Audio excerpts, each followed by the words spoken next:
Historias de terror, anécdotas, relatos reales.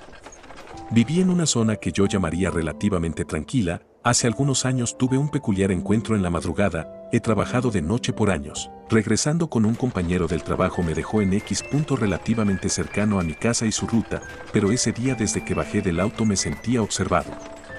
Estaba sobre cierta avenida, a una calle de una gasolinera. Para llegar a mi casa debía cruzar la avenida y un par de calles, de las cuales una es solo parques, pero usualmente no funciona el alumbrado público en ninguno de ellos, así que cuando cruzas la luz más cercana que veías es una calle más adelante. Hay una escuela pequeña que tiene sus propias luces exteriores por el problema del alumbrado, y a la misma distancia la luz más intensa del otro lado es una casa donde un señor abre su ventana a las 5:36:00 am para vender jugos, sándwiches y tortas.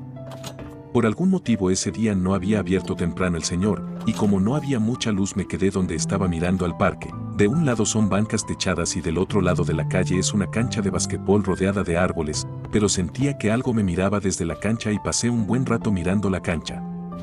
Creía ver sombras moviéndose, como gente usando capuchas o sudaderas, pues no veías un estilo de pelo y las ligeras siluetas parecían iguales. Tras esperar una media hora mirando desde donde estaba, pude ver cómo las sombras se movían un poco más lejos y ya sin agacharse tanto. Esperé unos minutos más y al poco rato pude ver encenderse la ventana del señor que vendía jugos. Ya con esa guía de luz me puse mis llaves a la mano y crucé el parque pegado del lado contrario a la cancha.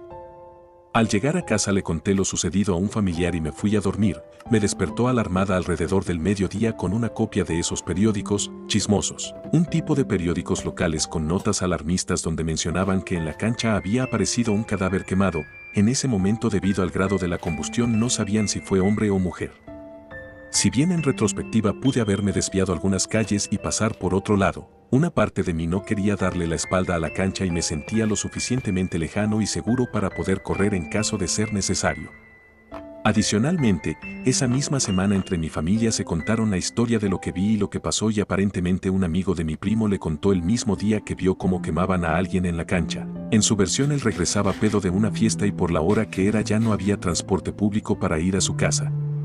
Así que decidió dormirse en el parque. Del lado contrario al que yo llegué, hay una parte de ese bloque donde fueron abandonados unos vehículos y siempre han estado ahí, ya que no tenían puerta. Se metió en una combi que daba espalda a la cancha de basquetbol y tenía enfrente una de fútbol rápido.